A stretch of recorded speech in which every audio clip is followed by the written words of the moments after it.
Innal hamdalillah nahmaduhu wa nasta'inu wa nastaghfiruh wa na'udzu billahi min shururi anfusina min sayyiati a'malina may yahdihillahu fala mudilla lahu wa may yudlil fala hadiyalah. Asyhadu an la ilaha illallah wahdahu la syarika lah wa asyhadu anna Muhammadan abduhu wa rasuluh. Amma ba'd. Ma'asyiral muslimin, ikhwani fid din, jamaah salat subuh rahimani wa rahimakumullah jami'an. Alhamdulillahilladzi bi ni'matihi tatimmus shalihat. Tsumma alhamdulillah ala kulli hal. Tsumma alhamdulillahilladzi ahyana ba'dama amatana wa ilain nusyur. Tsumma Allahumma inna nas'aluka ilman nafi'an wa rizqan thayyiban wa amalan mutaqabbala. Segala puji bagi Allah dengan nikmat dan karunia-Nya yang masih memberi kita kesempatan untuk hidup, untuk terus ta'abbud, beribadah pada Allah dengan terus menjalankan syariat Allah dan di atas sunnah Rasulnya Muhammad sallallahu alaihi wasallam. Semoga Allah memberi kita keistiqomahan sepanjang hayat dan kehidupan kita, sehingga ketika Allah wafatkan kita kelak, kita dimasukkan sebagai hamba-hamba Allah yang husnul khatimah. Amin ya rabbal alamin. Dan semoga semua kita setiap mengawali kehidupan di pagi hari, sesudah kita membaca doa berkaitan dengan doa bangun tidur, jangan lupa membaca sebuah zikir, karena zikir tersebut bisa mengampuni dosa-dosa kita sebanyak buih di lautan. Apa itu zikirnya? La ilaha illallah wahdahu la syarikalah lahul mulku walal hamdu wa huwa ala kulli syai'in qadir.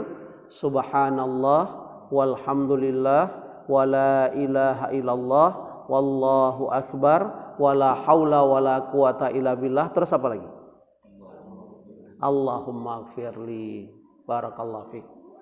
Jangan sampai dilupakan zikir ini, ya. Karena ketika kita tidur, kita pasti dalam keadaan lalai, kita tidak bisa mengingat Allah, makanya pentingnya kita mohon ampun di hadapan Allah. Ketika kita di kamar mandi, ketika kita buang hajat atau ada keperluan di kamar mandi, maka jangan tinggalkan doa keluar kamar mandi apa? Ghufranak. Ya, kita mohon ampun. Kenapa? Karena selama di kamar mandi kita tidak bisa zikrullah. Ya, wa iyadzubillah, semoga Allah jauhkan kita dari kematian ajal di kamar mandi atau tempat-tempat yang kita tidak bisa berzikir dan lalai mengingat Allah. Wa iyadzubillah. Nah, ikhwani fiddin rahimakumullah, lama kita tidak bertemu. Qadarullah ma syaa fa'ala, karena Allah lah yang menentukan kehidupan kita. Alladzi khalaqal mauta wal hayata liyabluwakum ayyukum ahsanu amala. Semoga, karena saya tidak pernah mendapat informasi dari Pak Aris atau Pak Aswad atau siapapun, tidak ada yang terpapar COVID ya di klaster ini. Ada? Ada berapa, tapi sudah Allah sembuhkan. Tidak ada yang meninggal karena wabah ya. Alhamdulillah, ya hakikatnya demikian. Makanya masih berani sholatnya tidak physical distancing saya lihat ya. Walaupun di Masjidil Haram, Masjid Nabawi kita dapat info terbaru, untuk masuk masjid itu antri. Harus ada tes suhunya, kemudian harus ada jarak physical distancing. Ketika sholat di Masjid Nabawi juga ada physical distancingnya. Jadi Masya Allah, masjid kita masih bisa melaksanakan, mengamalkan sunnah. Semoga Allah jaga. Tapi satu hal, pemahaman ahlus sunnah wal jamaah menggabungkan antara paham Jabariyah, mati-mati saja, ajal sudah ketetapan Allah. Kalau Mu'tazilah sangat yakin dengan 3M, cuci tangan, pakai masker, yaitu menjaga jarak. Tapi Ahlussunnah wal Jamaah menggabungkan dua pemahaman ini. Ya, kita tetap bertawakal pada Allah, kan banyak zikir-zikir berkaitan dengan wabah dan Allah lindungi kita dari suatu mara bahaya, seperti zikir pagi dan petang. Bismillahilladzi la yadur ma'asmin syai'un fil ardi wala fis sama' wa huwas samiul alim. Ada doanya apa? Supaya terhindar dari wabah. Allahumma inni a'udzubika minal barasi wal jununi wal judzamin wa min sayil asqam. Pentingnya ini doa. Selain berkaitan dengan wabah, juga berkaitan banyak orang gila sekarang. Habis mengintimidasi ulama, ya, Nah, tiba-tiba pelakunya dianggap gila. Jadi semoga kita dijauhkan dari penyakit gila juga, hakikatnya demikian. Dan yang terakhir jangan lupa doa la ilaha illa anta subhanaka inni kuntu minadz zalimin, ya. Dan terakhir kalau keluar rumah jangan lupa membaca doa apa? Bismillahirrahmanirrahim, tawakkaltu 'alallah la haula wala quwata illa billah. Ini bagian dari yang namanya tawakal kita. Tapi makna tawakal adalah ikhtiar. Karena bagaimana sahabat bertanya kepada Rasulullah SAW, ya Rasulullah, bagaimana cara kami bertawakal kepada Allah? Apa jawaban Rasulullah SAW? Bertawakallah kalian seperti seekor burung. Ketika di pagi hari temboloknya kosong dengan makanan, kemudian burung ini meninggalkan sarangnya, dia kepakkan sayapnya, sore hari semua burung dengan izin Allah, temboloknya sudah penuh dengan makanan. Berarti makna tawakal apa? Ada sebuah ikhtiar, effort, yaitu 3M tadi. Ya, diusahakan demikian. Itulah pemahaman yang wasatiyah antara Mu'tazilah dengan Jabariyah, kita di tengah. Dan insya Allah inilah yang lebih rajih, yang lebih kuat. Wallahu a'lam bishawab. Ikhwani fiddin rahimakumullah. Apa yang terjadi hari ini mungkin kita merasakan sejak bulan Februari atau untuk Indonesia mungkin Maret, ya. Kalau Allah, saya di bulan Januari Februari masih Allah beri kesempatan safar. Januari ke Spanyol, Maroko, di Februari Allah beri kesempatan safar 5 negara, Mesir, Palestina. Qadarullah saya sempat ke Danau Tiberias, berarti itu udah wilayahnya Israel, sempat ke Tel Aviv, kita melihat kebesaran kekhalifahan Utsmani, ya hanya bisa air mata. Kemudian kita ke Jordan, baru qadarullah harusnya kita bisa masuki Makkah, tapi qadarullah masya'afa'ala termasuk jamaah Ustadz Syafiq, ya, Ustaz Syafiq Reza Basalama juga Allah ada 150 orang nggak bisa masuk Makkah karena saat itu Makkah sudah di lockdown.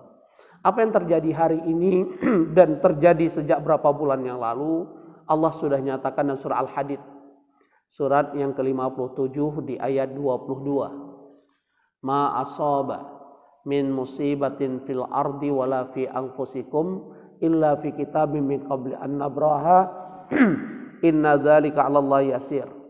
Apa saja yang terjadi di muka bumi ini, kata Allah, ataupun yang terjadi pada diri seseorang, qadarullah ada di antara kita, semoga tidak terjadi, tidak ada yang kena PHK karena efek dari COVID-19. Ada yang kena PHK di sini? Nggak ada, ya? Oh iya, karena memang penghasilan juga, salary juga dipotong. Jangankan bapak-bapak dipotong, kami para ustadz, karena qadarullah saya ngajar kementerian, ngajar berapa BUMN, itu ada istilah dipotong setengah.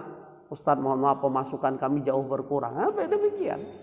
Padahal apa hubungan kementerian, kan ada anggaran, tapi bahasa DKM-nya demikian. Ya, selevel kantor pajak ya, yang kita wajib bayar pajak sama, separuh dipotong. Jadi sama efeknya, ya. Belum lagi banyak kajian kita itu di lockdown, ya. Tapi Allah masya'afa'ala. Maka kita kembali. Tema hari ini tersenyum menghadapi musibah. Nah, bagaimana musibah itu menjadi sebuah anugerah. Bagaimana kita menghadapi sebuah cobaan dalam hidup, karena ingat, hidup ini nggak akan lepas dari ujian Allah. Imma imtihanun ni'mah wa imma imtihanul bala, baik itu ujian berbentuk kenikmatan maupun ujian berbentuk musibah. Maka kita kembali pada teori yang Allah sampaikan tadi, surah Al-Hadid ayat 22. Apapun yang terjadi di muka bumi atau pada diri seseorang, semua itu sudah Allah tetapkan di Lauhul Mahfuz. Bahkan kata Rasulullah SAW, 50.000 tahun sebelum alam semesta ini Allah ciptakan, Allah telah tetapkan semua. Bahkan diingatkan tadi kita oleh imam di rakaat kedua, kullu man 'alaiha fan wa yabqa wajhu rabbika dzul jalali wal ikram. Tidak ada yang abadi di muka bumi ini, karena keabadian itu milik Allah, bukan milik makhluk dan siapapun.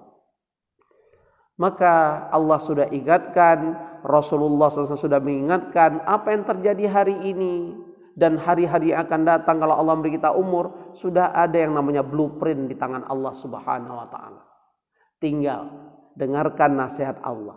Ayat berikutnya di ayat 23. Likaila ta'sau ala ma fatakum. Kalau ujian yang kita alami berbentuk cobaan kehidupan, musibah, kesulitan hidup, kehilangan pekerjaan, penghasilan jauh berkurang. Apa perintah Allah? Jangan putus asa. Jangan kehilangan harapan. Apalagi sampai blackout. Ya, blackout itu apa? Gelap mata, menghalalkan segala cara. Apalagi levelnya datang ke orang pinter. Orang pinter juga lagi susah. Ya nggak ada yang datang. Ya, datang orang pinter lagi susah. Ya, jadi sama ini namanya blackout. Makanya kata Allah likaila ta'saw ala ma, jangan putus asa. Apalagi Allah, kita udah pernah belajar, ada 10 pintu rezeki yang dijamin oleh Allah. Semua makhluk ciptaan Allah, dan surat Hud surat 11 ayat 6 telah dijamin rezekinya oleh Allah. Wa ma min dabatin fil ardi illa 'alallahi rizquha. Semua makhluk ciptaan Allah dijamin rezekinya oleh Allah. Bahkan dalam surah Al-Ankabut surah 29 ayat 60, wa ka'im min dabatin la tahmilu rizqaha Allah yarzuquha wa iyyakum.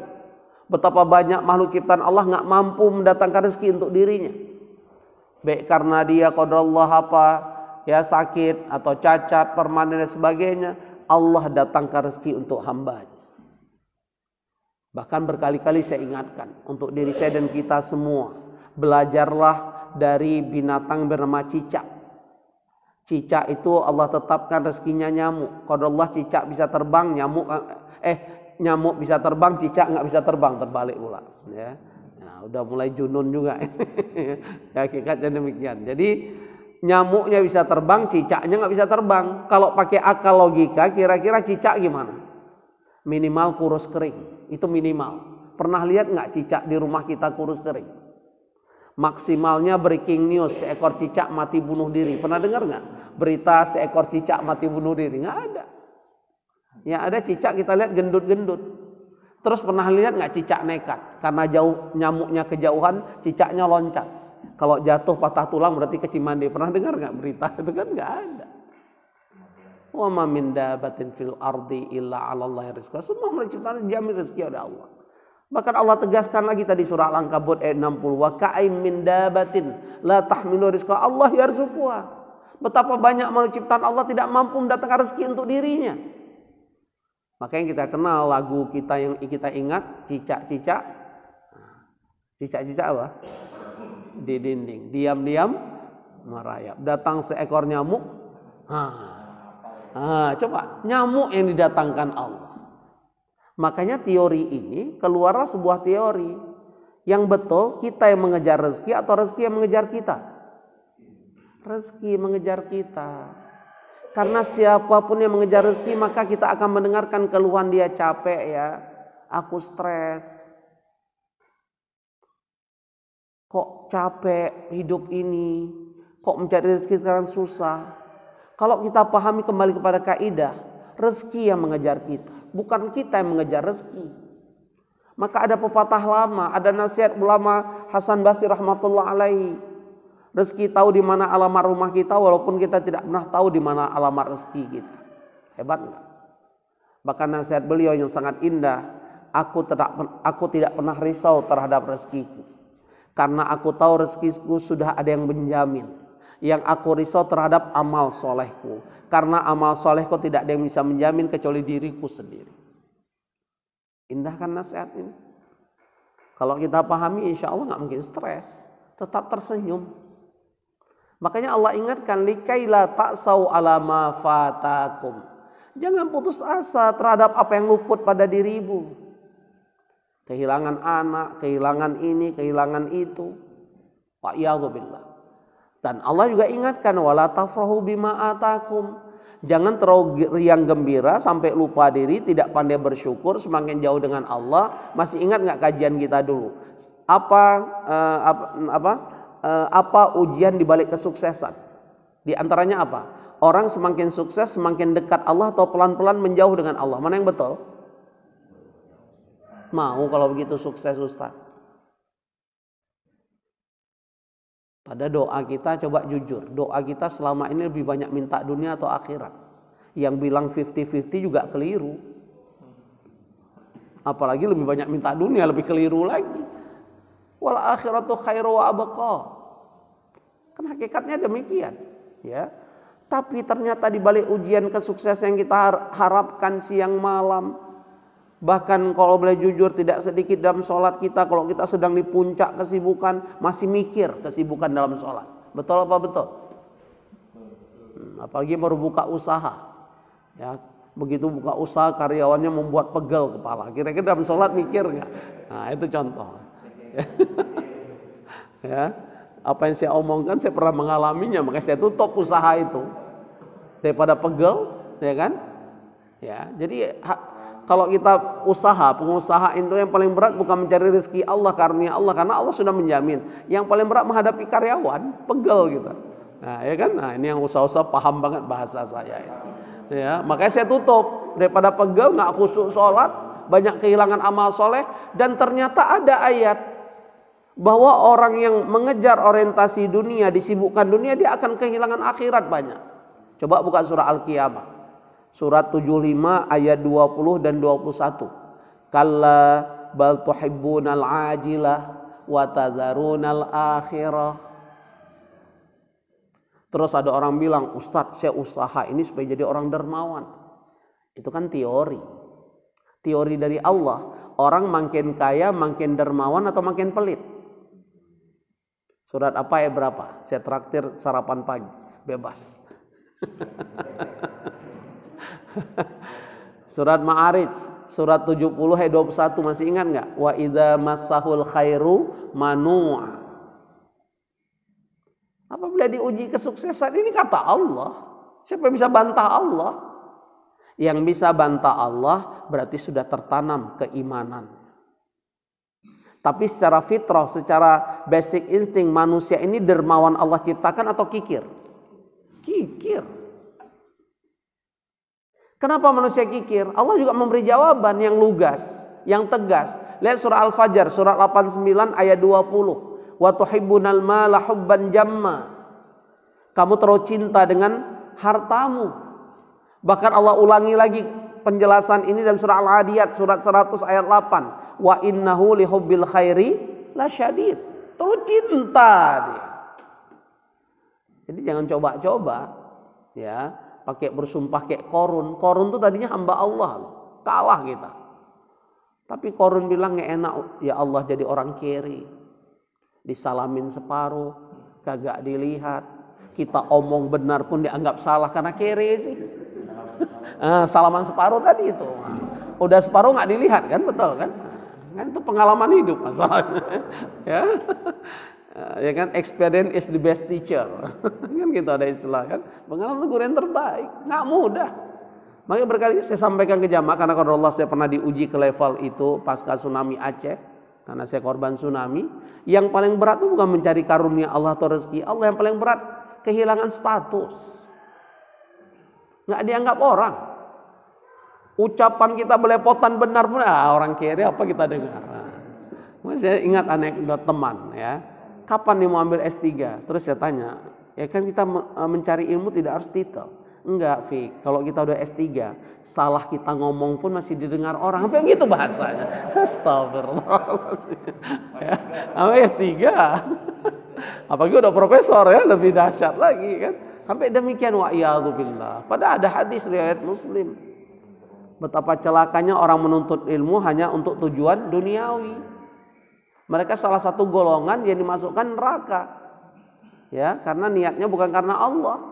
Wa'iyadzubillah. Termasuk qori, hafid dan sebagainya. Wa'iyadzubillah. Kita bertaus pada Allah. Nah, ikhwani fiddin rahimakumullah. Dan Allah tutup, Allah la yuhibbu kulla mukhtalin fakhur. Ketika diuji dengan kenikmatan dunia, jangan sampai kita sombong, lupa diri. Dan Allah sudah ingatkan, salah satu ujian di balik kesuksesan, banyak orang lupa dengan kehidupan akhirat. Banyak orang semakin jauh dengan Allah.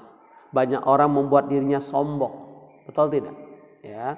Orang semakin kaya makin rendah hati, tawadu atau sombong. Bahkan kami para level ustadz pun kalau nggak hati-hati, kalau nggak bisa warok terhadap diri, ketika banyak jamaah, banyak followers dan sebagainya, ada tingkat kesombongan itu. Apa bentuk sombong kami? Kehilangan amal soleh. Banyak kehilangan amal soleh, itu bentuk kesombongan kami para ustadz. Ketika kami sudah disibukkan dengan dakwah, banyak orang ini banyak kehilangan amal soleh. Senin Kamisnya udah gak istiqomah. Untuk bisa khatam Quran sebulan sekali aja udah susah. Wa iyadzubillah, wa iyadzubillah. Dan yang paling berat untuk level para ustadz itu level sodakoh, infak sodakoh. Jamaah disuruh infak sodakoh, dirinya belum tentu. Babnya bab hewan kurban, berkurban, belum tentu ustadz berkurban ya. Ada yang minta jatah, itu sering kita dengar. Mana panitia jatah saya kok belum nggak dikirim, ada yang begitu. Wa iyadzubillah, wa iyadzubillah, wa a'udzubillah. Saya bertawaf pada Allah. Nah, ikhwani fiddin rahimakumullah, apa yang kita alami sudah digambarkan oleh Allah. Bahkan hidup ini nggak lepas dari ujian Allah apapun bentuknya. Lihat surat surat Al-Anbiya, surat 21 di ayat 35. Surat Al-Anbiya, surat yang ke-21 ayat 35. Kullu nafsin dha'iqatul maut. Allah awali ayat ini sangat menggetarkan. Kalau kita terpanggil, semua makhluk yang bernyawa pasti mati, kata Allah. Berarti kita ini camat, calon mati, tanpa harus sekolah APDN. Sekarang IPDN ya. Nah, tanpa sekolah itu udah pasti kita dapat gelar camat. Karena sekolah itu kan tujuannya jadi camat, jadi ini kan aparatur pemerintah lah, ya. Tanpa kita harus susah-susah payah, karena katanya untuk dapat jadi lurah, apalagi daerah Jawa, lurah itu apalagi sekarang udah pertarungan, jadi lurah itu perlu dana, perlu masa, ya, pakai kampanye lagi, ya kan, kayak kemarin sebelum pandemi kan orang keliling, ya, menggolkan jagoannya untuk jadi lurah, kan udah begitu konsepnya. Wa iyadzubillah. Nah, kita hari ini tanpa sekolah, tanpa apapun sudah mendapatkan satu titel, yaitu camat, calon mati, kata Allah. Dan di ayat ini Allah lanjutkan, wa nabluukum bisyarri wal khairi fitnah. Dan sungguh kami akan uji kamu, bisyarri wal khairi fitnah, dengan kesulitan, dengan keburukan, dengan kehilangan yang kau cintai, dan kebaikan, jabatan, popularitas, i'tiraf, pengakuan manusia bahwa diri kita hebat, sebagai sebuah ujian, kata Allah. Jadi sudah digambarkan, wa ilaina turja'un, dan semua kita akan kembali menghadap Allah. Ayat ini harus kita sinkronkan dengan apa yang disampaikan oleh Rasulullah SAW, bahwa la tazalu qadami abdin yaumal qiyamah ala arba'. Tidak akan bergeser kaki seorang anak Adam nanti di hari kiamat terhadap 4 pertanyaan. Masih ingat ya? Ini PR kita, ini ujian kita, bukan hanya di daurah adab di Kutab, ya, yang ada setiap Sabtu dan kita ikut ujian. Itu hanya ujian sementara, ya. Nggak lulus pun nggak mungkin anak kita dipecat, versi saya, ya, hakikatnya demikian, ya. Tapi ujian sesungguhnya di kehidupan kita, persiapkan 4 perkara ini. An umrin fima afna, ya, akan ditanya berkaitan umur. Bahkan dalam lafaz yang lain, an syabab, tentang masa muda. Karena kita udah banyak yang tua-tua, saya jodoh masuk 51 ini kan, ya. Nah, jadi yang muda-muda, masih muda ya, alhamdulillah, masih boleh nambah ya, nambah makan ini. Ya, hakikatnya demikian. Ya, jadi an umrin fi ma'afna, umur akan ditanya. Apalagi kita yang sudah usia 40 tahun ke atas. Satu-satunya ayat yang Allah terangkan tentang umur manusia, surat Al-Ahqaf, surat 46 ayat 15. Falamma balagha asyuddahu wa balagha arba'ina sanah. Ketika seorang anak mencapai usia dewasa dan telah mencapai usia 40, ada 5 target yang harus kita lakukan kalau kita merasa usia 40 tahun ke atas. Rabbi auzi'ni, udah banyak bersyukur, bukan banyak mengeluh. Jadi yang mengeluh-mengeluh makin tua itu gagal paham, salah minum obat. Udah banyak nikmat Allah kok masih mengeluh. Ya, Ustadz pensiun, gaji pensiun berapa, nggak boleh mengeluh. Ustadz kok makin tua, makin encok kumat, nggak boleh mengeluh. Karena nikmat Allah terlalu banyak diberi oleh Allah. Coba jujur, mana lebih banyak yang kita alami dalam hidup nih, nikmat atau musibah? Nikmat. Nanti kita akan ketemu hadis riwayat Abu Daud. Orang yang mengatakan, Ustadz saya justru banyak musibah dibanding nikmat. Kalau sabar, ikhlas, tersenyum menghadapi musibah ini, ridho, husnudzon dengan Allah. Justru orang yang tidak mengalami musibah dalam hidupnya nyesal. Apa kata Rasulullah SAW? Orang yang tidak pernah mengalami ujian dalam hidupnya, ketika nanti di hari kiamat dia melihat saudara-saudara yang mendapatkan musibah, ternyata dia dimuliakan Allah, gugur dosa-dosanya, dimasukkan ke dalam surga, dia minta kembali ke dunia, uji aku ya Allah. Nyesal nih. Jadi jangan dipikir kalau hidup kita tenang-tenang saja, anteng-anteng saja menunjukkan Allah ridho dengan kita, bukan. Kalau kita diuji musibah menunjukkan Allah melaknat kita, bukan. Makanya kata Rasulullah SAW, ajaban li amri mu'min, sungguh mengagumkan urusan orang beriman. Kullu amrin khair, semua urusan orang beriman itu baik. Idza asabathu as-sarra syakara, kalau dia mendapatkan sebuah kenikmatan hidup dia bersyukur, wa kana khairan lah, dan itu baik untuk orang mukmin. Wa idza asabathu ad-dharra, ketika dia mendapatkan ujian kesulitan hidup, musibah, kesempitan hidup, sabara, dia bersabar, fakana khairan lah, dan itu baik kepada orang mukmin. Jadi bagi orang beriman itu sebenarnya ketika mendapatkan musibah itu bukan azab Allah, itu bentuk kasih sayang Allah atau bentuknya lain teguran dari Allah. Apa bedanya? Kalau itu bentuk anugerah dari Allah, ketika kita istiqomah menjalankan perintah Allah, justru kita diuji dengan musibah, itu bentuk kasih sayang Allah. Kita taat justru diuji. Saya mau nanya, semakin tinggi keimanan seorang, semakin rendah ujian dari Allah atau semakin tinggi? Makin tinggi. Dan itu Allah yang nyatakan, Allah jelaskan dalam surah Al-Ankabut, surat 29 ayat 2 dan 3. Ahasiban nas ayyutraku ayyakulu amanna wa hum la yuftanun. Apa kata Allah? Apakah manusia boleh mengklaim dirinya aku telah beriman padahal dia belum diuji? Sebagaimana orang-orang sebelum kita diuji oleh Allah. Bahkan kalau ditanya di hadapan kita, siapa makhluk ciptaan Allah yang paling berat ujian sisi Allah? Siapa? Para nabi, para rasul. Pada nabi rasul ring satunya Allah, kekasihnya Allah, tapi justru ujian mereka paling berat dibanding manusia lain. Dan ini pernyataan Rasulullah SAW. Asyadun nas bala indallah al-anbiya. Manusia yang paling berat ujian sisi Allah para nabi, para rasul. Bayangkan itu. Makanya kita mengenal kisah-kisah para nabi. Tidak ada penyakit, kata ulama, separah sehebat penyakit yang dialami Nabi Ayub alaihissalam. Nggak ada penyakit sampai akhir zaman, kata ulama. Ya, tidak ada keterangan dari Rasulullah SAW. Ini hanya pendapat para ulama. Tidak ada penyakit yang mampu mengalahkan penyakitnya Nabi Ayub alaihissalam. 18 tahun Allah uji, nggak pernah mengeluh. Kita baru diuji sedikit udah pasang status, aku galau. Nah, coba bayangkan. Muka udah kayak jeruk purut, kulitnya berkerut-kerut. Ketemu orang pasang muka proposal, atau muka proposal, muka minta bantuan, kan kita pernah mengalaminya. Untuk jamaah sini kan pernah mengalami jamaah kita muka proposal, ngakunya rumahnya kebakaran, kan gitu kan. Nanti lain lagi, macam-macam memang, macam-macam. Ya. Tapi kita nikmati saja, kita anggap apa yang sudah kita. Kalau dia nipu kan urusan dia dengan Allah. Tugas kita kan membantu saudara, ya kan, hakikatnya demikian.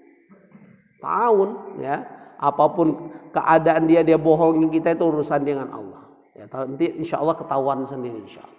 Hakikatnya demikian. Nah ikhwani fiddin rahimakumullah, ini harus kita pahami bahwa orang beriman semakin tinggi keimanan kita semakin diuji oleh Allah. Tapi jangan pakai bahasa-bahasa setan. Kalau begitu Ustadz, iman kita standar-standar wae, supaya ujiannya standar, ayah wae jawaban ya. Kalau imannya standar, menunjukkan amal solehnya besar atau kecil. Kalau amal soleh kecil, kira-kira tempatnya di surga atau di neraka? Fa amma man khaffat mawazinu. Allah yang bilang kok, bukan saya. Fa ummuhu hawiyah wa ma adraka ma hiya narun hamiyah. Yang imannya standar menunjukkan amal solehnya standar. Ketika amal soleh standar, tempatnya neraka hawiyah. Tahukah kamu itu apa neraka hawiyah? Narun hamiyah, api yang menyala-nyala. Wa iyadzubillah. Padahal api dunia udah gosong. Padahal api dunia itu sesudah dicuci dengan 7 samudra, 7 lautan, masih panas. Gimana api neraka jahanam? Pak Iyadzubillah. Seringan-ringan azab neraka jahanam kata Rasulullah SAW, baru kena uapnya otak seorang meleleh mendidih, dan ini azab paling ringan. Salah satu yang akan mendapatkan azab paling ringan adalah Abi Thalib, pamannya Rasulullah SAW. Juga ada yang mengatakan orang tua beliau, wallahu a'lam bishawab.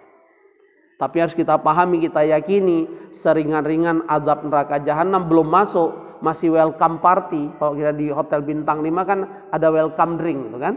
Nah, dengan dikasih sandal lah, baru pakai sandal otak meleleh mendidih. Dan orang ini beranggap dia mendapatkan azab paling berat, maka dia mohon pada Allah. Pada itu azab udah paling ringan, nggak ada lebih ringan dibanding itu. Ya Allah. Maka ikhwani fiddin rahimakumullah, pahamilah hidup ini. Hidup ini nggak akan lepas ujian dari Allah Subhanahu wa Ta'ala. Orang beriman kalau diuji pada dia mentaati Allah, semakin dekat pada Allah, ini sebuah anugerah, ini sebuah karunia dari Allah. Tinggal hadapi dengan sabar, husnudzon, ridho, ikhlas. Bahasa kekinian tersenyum saat musibah. Kapan musibah itu menjadi teguran untuk orang beriman? Ketika kita bermaksiat, Allah tegur. La'allahum yarji'un. Harapan Allah orang ini kembali ke jalan Allah. Tapi ada orang ketika dia bermaksiat justru Allah buka pintu kesenangan. Itu namanya apa? Istidraj. Ayo Pak Aswan, surat apa ayat berapa? Biar kita sarapan pagi bareng. Wah, karena udah setahun lebih Ustaz, nggak ingat. Saya sebut setahun karena udah pergantian tahun, itu maksud saya. Pergantian tahun Hijriah. Nah, ya kan betul kan? Nah, ya itu kan karena setahun hakikatnya. Surat Al-An'am, surat ke-6 ayat 44. Falamma nasu ma dzukiru fatahna, ayo santri-santri udah sampai surah Al-An'am belum? Ayat 44. Falamma nasu ma dzukiru fatahna alaihim abwaab sam'a fatahna abwaaba kulli syai' hatta idza farihu bima utu akhadnahum baghtatan fa idzahum mublisun. Ya, betul ya Ustaz ya? Nah, ketika seseorang melanggar aturan Allah, dia menyimpang, ya, dia datang ke orang pintar, dia menjadi penjilat depan penguasa, dia tidak berani mengatakan yang hak demi sebuah kenyamanan, zon nyaman. Dan masalah zon nyaman bukan hanya orang awam, banyak ustadz juga cari zon aman. Ditanya sesuatu oleh jamaah, dia tahu kalau dijawab sesuai syariat bisa nggak dipakai lagi, itu zon aman namanya. Nah, cari zon aman. Termasuk zon aman para ustadz, tidak berani mencegah kemungkaran, hanya bermain di amar ma'ruf. Padahal perintah Allah, kuntum khaira ummatin ukhrijat linnas ta'muruna bil ma'ruf wa tanhauna 'anil munkar. Kenapa umat Muhammad menjadi umat terbaik? Karena memainkan peran mengajak kebaikan dan mencegah kemungkaran. Nah, kami para ustadz lebih nyaman di amar ma'ruf, nahi mungkarnya kagak ada. Karena nahi mungkar resikonya paling berat nyawa taruhan. Coba ada pemuda mabuk, pemuda pacaran datang kita ke situ, ngapain kalian pacaran sini? Ayo sholat. Kira-kira nyawa nggak taruhan? Nah, itu contohnya. Hah? Nah, minimal dicari dulu mana rumah, diintimidasi. Satu dicoret-coret rumah kita, bisa jadi begitu. Ya qadarullah, saya pernah mengalami itu, artinya itulah resiko menegakkan yang hak. Makanya nasihat Rasulullah SAW pada Abu Dzar Al-Ghifari kan ada 7. Di antaranya katakan yang hak walaupun pahit. Ya qulil haqqa law kana murran. Yang berikutnya nasihat beliau apa? La takhafu laumata laim. Jangan engkau takut dengan celaan orang-orang yang mencela kamu. Ketika engkau mengajak kepada kebaikan, kebenaran, jangan khawatir. Kebenaran bukan milik ustadz tertentu, bukan milik kelompok tertentu. Al-haqqu mir rabbik. Kebenaran datang dari Allah. Jadi siapapun yang menyampaikan qala Allah, qala Rasulullah, qala sahabat, itulah kebenaran. Nah, kadang-kadang kita terdikotomi, terlalu asobiyah, terlalu fanatik dengan kelompok dan ustadznya. Selain ustadznya dianggap salah aja, padahal dia belum mendengar qala Allah, qala Rasulullah, qala sahabat. Ya. Dan pemahaman ala salafus salih, pemahaman para sahabat bagaimana memahami Al-Quran. Dan itu siapapun yang diberi Allah kemampuan untuk bisa baca kitab berbahasa Arab, insya Allah selama dia benar-benar ingin mengharapkan kebenaran dari Allah, mayuridillah bi khairan yufaqihu fiddin. Allah kalau sudah mencintai seorang hamba, Allah mudahkan hamba tersebut memahami agama, mempelajari agama, mengamalkan agama. Ini ada dalam daurah adab menarik sekali. Apa yang disebut dengan ulama? Ulama itu apabila memenuhi 3 komponen. Punya ilmu, beramal, dan yang ketiga siapa tahu? Ketiga ikhlas. Ilmu, amal, ikhlas. Kalau tidak memiliki 3 komponen ini, belum disebut ulama. Makanya dalam surat Fatir, siapa manusia yang paling takut di hadapan Allah? Siapa?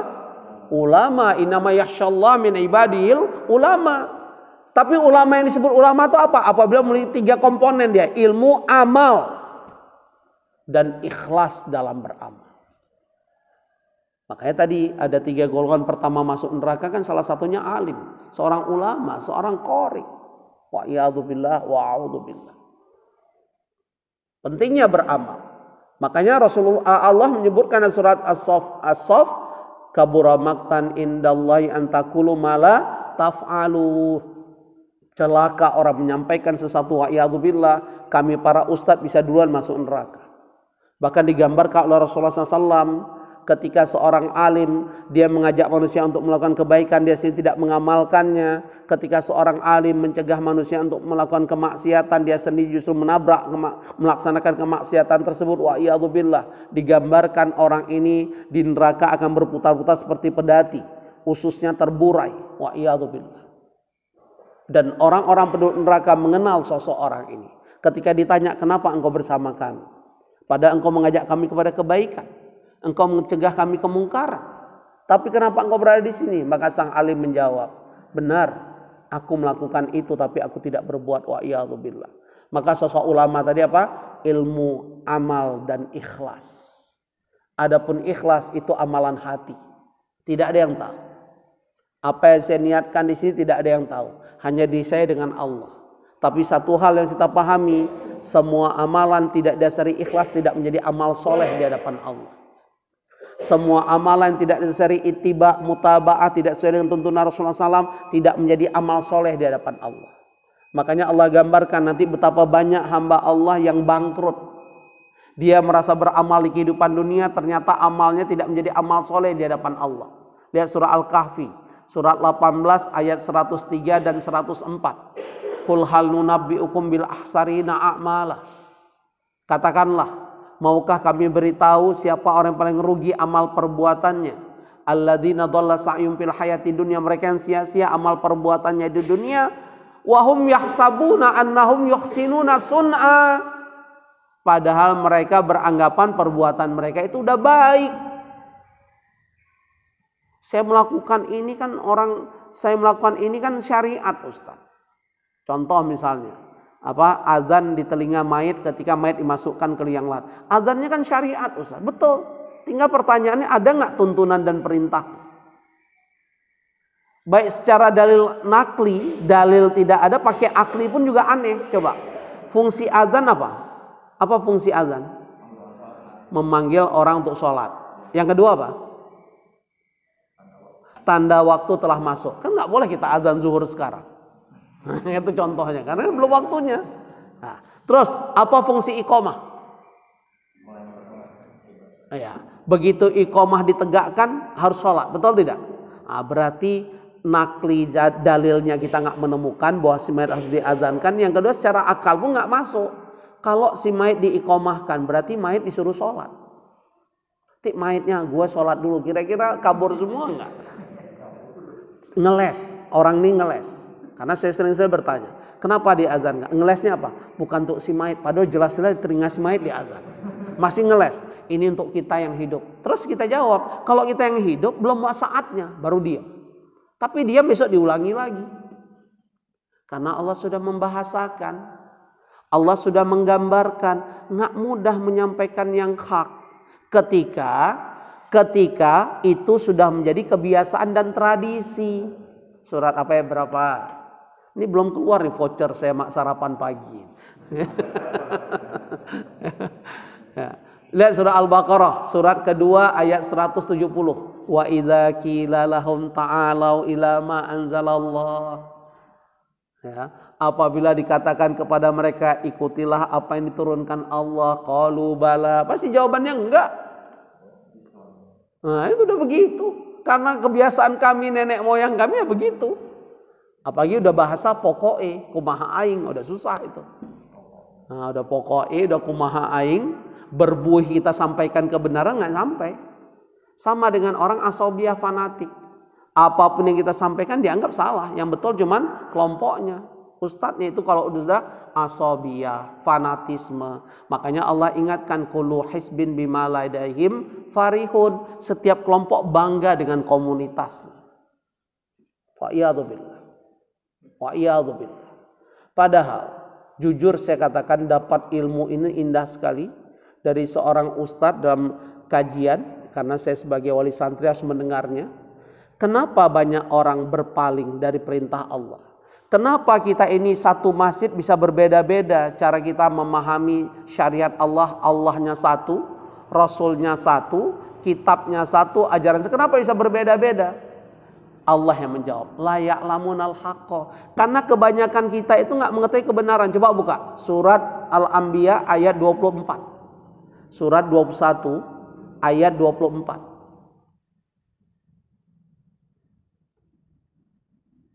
Coba baca, Pak Aswan, fadhal. Ya. Ayatnya juga boleh, biar dapat satu huruf 10 kebaikan. Kalau satu ayat apa fadilahnya? Kalau satu huruf kan 10 kebaikan. Kalau satu ayat? Satu ayat, satu huruf. Ada yang jawab tergantung jumlah hurufnya. Ini kan logika kita yang main. Pakai dalil. Satu ayat itu lebih baik daripada seseorang memiliki onta. Masih lupa onta itu. Ya, onta yang gemuk, ya, onta yang besar. Kalau onta merah kemahalan, onta yang gemuk aja. Harga onta itu sekarang sekitar 50 juta uang kita. Berarti kalau calon hufaz ini bisa menghafal atau membaca Quran atau kita bisa membaca Quran satu hari satu juz tuh Pak kira-kira 150 ayat. Kalau pakai lembaran itu kira-kira bolak-balik 10 lembar. 150 hebat mudah. Berarti kalau kita bisa baca one day one juz 150 ayat kali 50 juta berapa? Udah 7,5 miliar mudah. Karena sudah hafal. Sama kayak dulu harga onta merah, ingat nggak? Karena udah saya hitung dulu, ya kan? Sampai orang-orang BI Ustadz kok bisa? Orang udah duluan hitung. Ya, karena kuisnya siapa yang bisa jawab umroh. Ya wajar lah. Bobotnya besar, kuisnya harus besar juga bobotnya kan gitu kan ya nilainya. Tapi nggak ada yang bisa dapat challenge saya hadiahnya umroh karena berat sekali hitung. Ya, 7,5 miliar. Kalau kita mampu baca Quran setiap hari 1 juz. Gaji siapa di muka bumi ini 7,5 M per hari.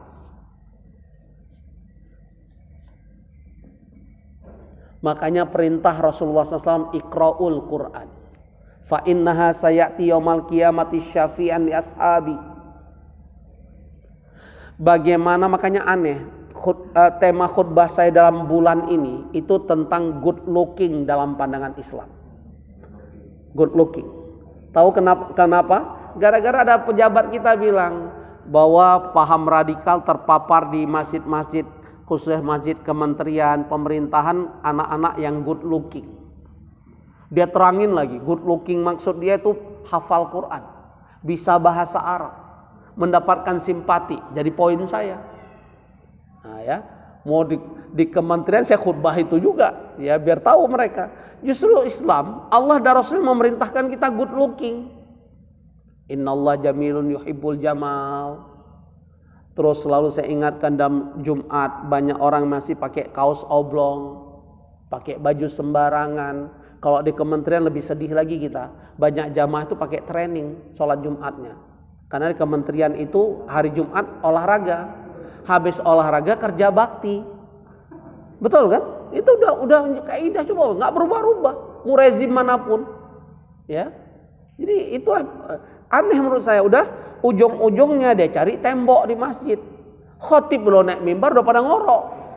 Terpaksa kita gebrak dulu baru bangun. Ya, coba bayangkan. Sampai ada anekdot, kapan tidur paling nikmat? Jawaban anekdotnya apa? Ketika khotib naik mimbar. Sampai demikian istilahnya. Astagfirullahaladzim. Ya, kalau Allah saya kok khutbah nggak pakai tag, ya meledak-ledak. Tetap ya kalau udah capek gimana dia ngoroknya pakai kejeduk lagi di hati syukurin hati. Karena udah kita ingatin memulai khutbah. Ya, nggak fokus nggak isi khutbah faqat lago, kan sudah kita ingatin. Orang yang terlambat masuk menghadiri ibadah sholat Jumat, khotib dan naik mimbar, iza sa'idal khatibu alam mimbar fala jum'atalah. Kalau menurut saya ini SOP saya ketika berkhutbah di awal suruh ingatin. Kok enggak terus ya begitu? Apalagi yang namanya waktu Jumat zuhur itu udah berubah sekarang. Sekarang jam 12 kurang 20 menit. Orang tetap fokus jam 12 saja. Yang namanya zuhur Jumat jam 12. Jadi penuh selalu jam 12 kan kita udah mau bubar baru dia datang. Oh, bayangkan. Iya. Nah, inilah. Akhirnya kadang-kadang ada maslahatnya juga untuk azan 2 kali. Cuman mafsadatnya azan 2 kali saya lihat juga tidak membawa manfaat karena jaraknya pendek banget. Hanya 2-3 menit. Habis azan pertama orang pada sholat nggak ngerti saya sholat apa. Yang ada tidak ada syariatnya sholat qobliyah Jumat. Ya, tapi kalau dia niatkan sholat intidhar masih masuk. Ya, makanya jangan menjudge orang, lo sholat apa? Mana tahu niatnya sholat intidhar, menunggu khotib naik mimbar boleh. Ya, jangan kita judge dia sholat qobliyah Jumat. Ya, hakikat ada pun niatnya urusan dia itu ya. Cuma kita ingat. Maka ini harus kita pahami bersama. Ternyata ya Bani Adam, surat apa ayat berapa diperintahkan setiap masuk masjid good looking. Apalagi berkaitan dengan ibadah sholat Jumat. Itu suruh mandi dulu. Idza ja'akumul jum'ah falyaghtasil. Yang itu. Surat apa ayat berapa good looking Ustaz? Ustaz aja deh yang saya traktir. Biar barokah saya. Apa? Hah? Bukan. Al-A'raf. Oh, udah nggak bisa kuis itu nggak bisa Ustaz. Di kutabnya kita salah nggak masuk lagi. Nggak masuk lagi sistem udah salah kan. Surat Al-A'raf ayat 31. Nah, ya Bani Adam, khudzu zinatakum inda kulli masjid. Wa kulu washrabu wa la tusrifu innahu la yuhibbul musrifin. Menarik sekali Pak Aris. Allah biasanya kok memerintahkan sesuatu syariat itu pakai kata-kata ya ayyuhalladzina amanu atau ya ayyuhan nas. Tapi di ayat ini Allah perintahkan bukan orang beriman karena Allah tahu tidak semua kita beriman. Tapi SOP masuk masjid, SOP ketemu Allah harus good looking. Makanya Allah perintahkan apa? Ya Bani Adam. Hai anak Adam. Semua merasa anak Adam enggak? Ada anak tuyul sini kan enggak ada. Ya Bani Adam. Walaupun tanpa kita sadari, wa iyadzubillah, semoga bukan di sini, ada di antara kita anak setan memang. Siapa yang menjadi anak setan? Siapa yang bisa tahu? Ketika orang tua kita berhubungan suami istri nggak baca doa. Apa doa berhubungan? Allahumma ini dari mana?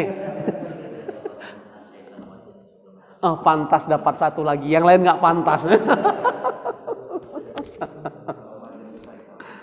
Bismillahi Allahumma jannibis syaitan wa jannibis syaitan ma razaqtana. Kenapa saya berbahasa tadi dalam tanda kutip? Karena Rasulullah SAW menerangkan ketika pasangan suami istri berdoa dan dia berdoa dengan ini, maka ketika diberi rezeki oleh Allah berbentuk anak, anak ini terjauh dari godaan syaitan sepanjang hidup. Berarti mafhumu mukhalafahnya, pemahaman terbalik, ketika orang tua kita tidak baca doa ini, berarti kita terus digoda syaitan. Ketika orang tua kita berhubungan, syaitan ikutan di situ. Wa iyadzubillah. Minimal air liurnya ikut. Betul tidak? Kita makan nggak baca basmalah, yang makan siapa? Betul kan? Itu coba. Wa iyadzubillah. Ustadz tentu urusan orang tua. Makanya kita bantu orang tua jadi anak soleh.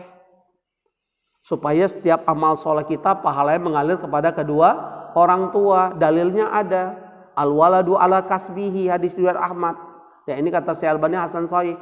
Anak itu tergantung pada jerih payah orang tuanya. Allah tegaskan dalam surah An-Najm surat 53 ayat 39, wa laysal insani illa ma sa'a, manusia yang memperoleh dari apa yang diusahakannya. Nah, semoga walaupun orang tua kita tidak mendidik agama secara benar, dengan izin Allah kita di lingkungan yang benar, ya kita sudah mendapatkan pemahaman yang sesuai Quran dan Sunnah, amalkan, insya Allah pahalanya akan mengalir pada kedua orang tua kita. Apalagi dibantu dengan doa Rabbighfirli. Saya ingatkan, doa Rabbighfirli ini bukan hanya habis sholat, sebelum salam setiap sholat juga boleh baca doa Rabbighfirli. Karena kita banyak dituntun untuk banyak berdoa sebelum salam. Jadi bukan hanya Allahumma inni a'udzubika min adzabi jahannam yang kita hafal selama ini. Rabbighfirli wa liwalidayya warhamhuma kama rabbayani shaghira juga kita baca setiap kita sholat sebelum kita salam. Bahkan kata ulama, anak yang cuma membaca Rabbighfirli sehari 5 kali ini anak durhaka. Padahal kita udah menganggap diri kita udah soleh banget. Tapi yang membaca Rabbighfirli hanya 5 kali habis sholat fardu ini anak durhaka. Saya lupa nama ulama. Kalau nggak salah Syekh Huraili atau siapa. Ya. Wa'iyadzubillah. Jadi baca setiap sholat Rabbighfirli. Baik itu ketika sujud maupun sebelum salam setiap sholat. Biar kita nggak menjadi anak durhaka. Belum lagi kedurhakaan seorang anak, ya, tanpa disadari kalau orang tua masih hidup. Apalagi berkaitan sang ibu. Itu ada fatwa ulama, ya, kalau nggak saya Abu Aswad Ad-Duwali, kalau nggak salah saya, itu mengatakan anak ini usahakan mencari nafkahnya jangan jauh dengan orang tuanya, supaya dia bisa jadikan orang tuanya sebagai pintu menuju surganya Allah, pintu yang paling tengah. Masih ingat nggak kisah seorang tabi'in ketika ibunya wafat dia menangis, sehingga orang-orang sekitarnya menasihati dia, kenapa engkau menangis, bukankah aniyah itu haram, meratap itu haram? Maka dia menjawab, aku tidak meratap, cuman aku merasa sedih karena aku kehilangan pintu surga yang paling baik, yaitu paling tengah. Ketika ibuku wafat sudah tertutup rapat-rapat. Maka berdasarkan inilah ulama tadi mengatakan seorang anak yang masih punya orang tua usahakan mencari nafkah jangan jauh dengan orang tua supaya dia bisa berbakti pada orang tuanya. Pertanyaan saya, sebenarnya hak mengasuh orang tua anak laki atau anak perempuan? Anak laki. Jadi adat kita ini ada yang keliru. Seharusnya yang ngasuh orang tua kita, yang dekat orang tua, yang ceboki sebagainya, anak laki.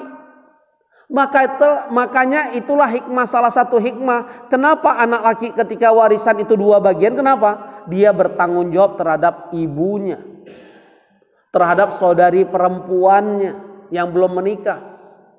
Dia menjadi wali. Jadi adat kita ada yang keliru sebenarnya. Justru anak laki nggak boleh jauh dengan orang tua. Selama ini kan terbalik. Anak laki suruh kemana? Nah, inilah kekeliruan syariat kita. Udah terbolak-balik nih kita. Ya, wa'iyadzubillah. Saya cuma bisa memberi nasihat karena qadarullah 2 orang tua saya sudah meninggal. Ayah saya meninggal baru saya 3 bulan di Pondok Gontor.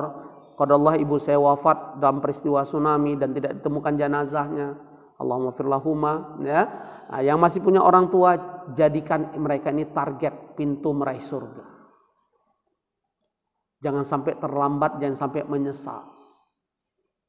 Ya, bagaimana salah satu doa yang diucapkan malaikat Jibril disuruh aminkan kepada Rasul kita Muhammad SAW ketika beliau menaiki anak tangga, masih ingat? Salah satunya celaka. Ya kan? Celaka seorang yang memiliki orang tua tidak bisa masukkan dia ke dalam surga. Wa'iyadzubillah, celaka dia. Hei Muhammad, ucapkan amin. Amin, kata Rasul. Ingat, yang berdoa malaikat Jibril, yang mengaminkan Rasulullah SAW, kira-kira doa ini mustajab nggak? Makbul. Wa'iyadzubillah. Wa'iyadzubillah.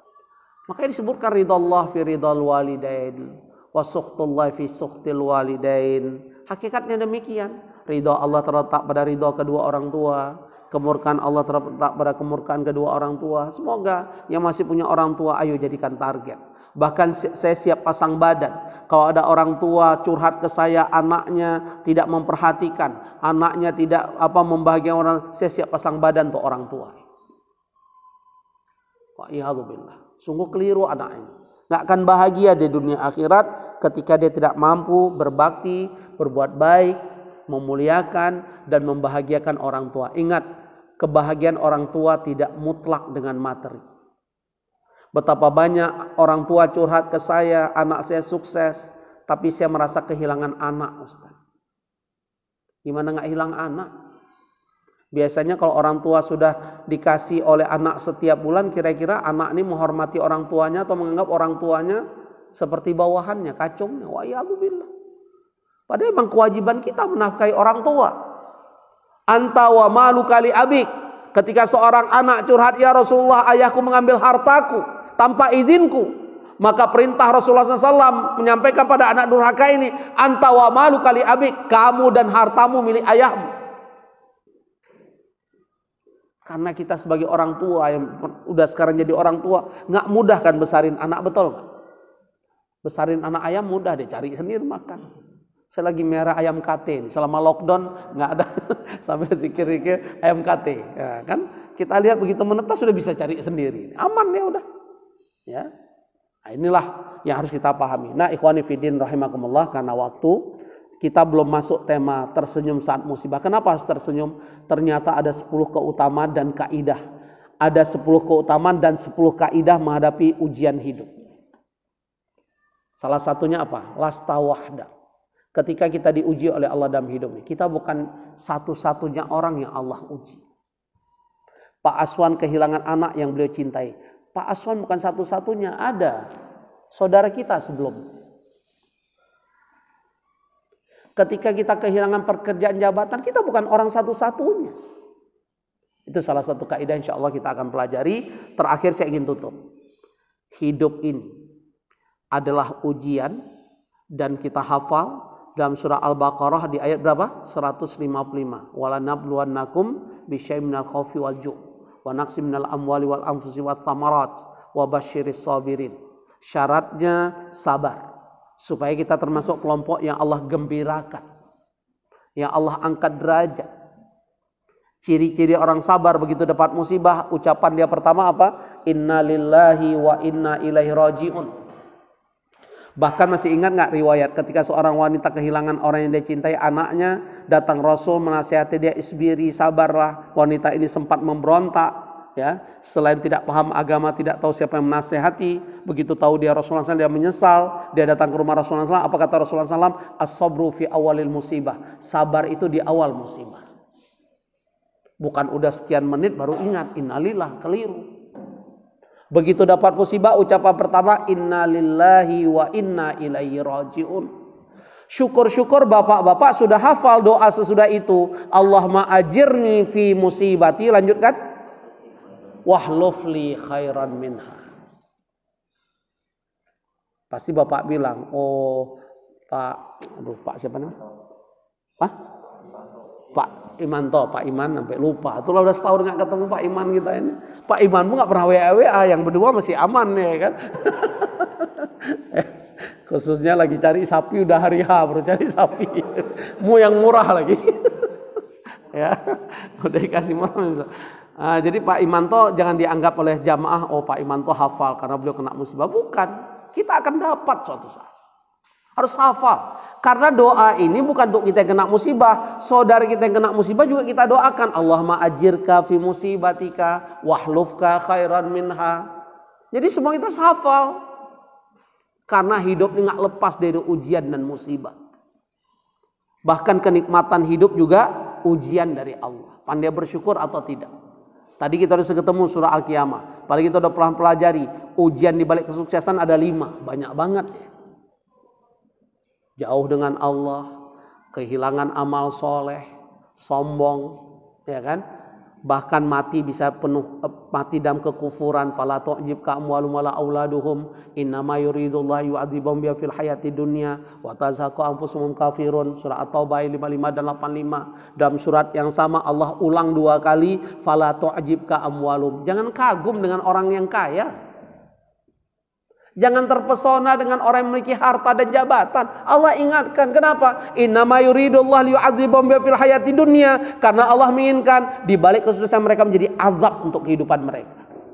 Wa'iyadzubillah. Orang kalau makin tinggi jabatan, makin banyak harta, kira-kira tidurnya nyenyak atau agak sulit? Minimal saja, kalau tidur susah diingat. Kalau dia makan bisa teratur atau jarang teratur. Nggak usah terlalu kaya-kaya banget. Ketika lagi banyak penumpang makannya bisa teratur. Nah, itu contohnya saja. Telat makan. Jangankan beliau, Ustadz juga demikian. Kalau lagi pengajian udah lupa nggak makan kadang-kadang. Ya, nah, pas ingat makan balas dendam, makanya gemuk terus. Itu contohnya. Ya, jadi semua sama sebenarnya. Tinggal tadi ilmu, amal, ikhlas. Kalau kita ingin selamat, ilmu, amal, ikhlas. Ya, karena bapak-bapak berarti mustami. Ya kan, ada bukunya Tazkiratul Sami wal Mutakallim. Nah, itu lagi dibahas dalam daurah adab. Terus pokoknya saya pendengar setia pokoknya. Begitu ujian 10. Nah, itu dia. Gimana enggak 10 tinggal dengar jawab kan itu. Ya hakikatnya. Mungkin hanya ini, terakhir saya tutup dengan surat Al-Baqarah 214. Kalau ditanya jamaah masjid kita ini, semua ingin masuk surga.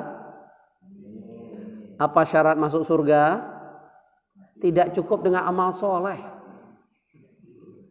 Kalau sekedar masuk surga dengan amal soleh, para rasul, para nabi nggak diuji oleh Allah dengan kesulitan hidup. Ternyata syarat masuk surga kata Allah tidak cukup dengan amal soleh. Buka surah Al-Baqarah 214. Am hasibtum an tadkhulul jannah walamma ya'tikum mathalul ladzina khalau min qablikum massathumul ba'sa wadh-dharra wa zulzilu hatta yaqula rasul wal ladzina amanu ma'u mata nasrullah ala fa inna nasrullah qarib. Apakah kamu mengira, kata Allah, kamu kelak menjadi penghuni surga? Padahal belum aku timpakan, belum aku uji kamu dengan berbagai kesulitan, kesempitan hidup, cobaan, kehilangan anak, kehilangan harta, kehilangan popularitas, kehilangan apapun. Wazulzilu, sampai hidupmu berguncang. Ini ada pedagang, gimana omsetnya selama corona? Turun atau turun bebas? Turun atau standar? Turunnya bebas atau masih turun satu step? Alhamdulillah, masih aman. Berarti masih belum kena modal dasar, ya kan? Alhamdulillah, bersyukurlah. Karena ujian Allah kaidah berikutnya, la yukallifullah nafsan illa usaha. Kaidah berikutnya, innamal usri yusra. Makanya ketika para sahabat, orang-orang beriman dan Rasul dan bersama orang beriman, mereka bukan mempertanyakan, mereka mohon pada Allah, mata nasrullah, kapan pertolongan engkau datang ya Allah? Apa jawaban Allah? Ala fa inna nasrullah qarib. Menunjukkan apa? Setiap ujian itu sebenarnya di balik ujian ada pertolongan Allah, ada kasih sayang Allah, ada jalan keluar. Bahkan ulama tafsir sepakat satu ujian yang Allah datangkan, Allah tawarkan dua jalan keluar. Berarti kita bisa melewatinya atau tidak? Satu masalah, dua jalan keluar. Berarti bisa dihadapi tidak? Bisa. Dan saya yakin Pak Imanto, Pak Aswan sudah pelan-pelan bisa sudah bisa menghadapi ujian yang kemarin sangat berat. Pasti sudah mulai pelan-pelan ya. Nah, Pak Imanto, Pak Aswan kan masih muda. Tambah satu lagi. Bukan nambah istri, nambah anak. Udah hamil. Mulai. Barakallah fiik. Apalagi sudah. Pak Imanto juga terus. Nah, kalau perlu kita kasih madu pahit. Oh, ya. Kan saya nggak sebut nama, kan? Madu pahit bebas apa aja. Ya mungkin hanya ini. Ada pertanyaan karena waktu. Dan insya Allah tema ini akan berlanjut. Ya. Ada pertanyaan? Tidak ada? Masya Allah, berarti sudah siap menghadapi cobaan musibah. Masya Allah, barakallahu fiik. Ya, al-afu minkum, mohon maaf segala kekurangan saya. Kita akhiri dengan doa kafarat majlis. Subhanakallahumma bihamdika, asyhadu an la ilaha illa anta, astaghfiruka wa atubu ilaik. Assalamualaikum warahmatullahi wabarakatuh.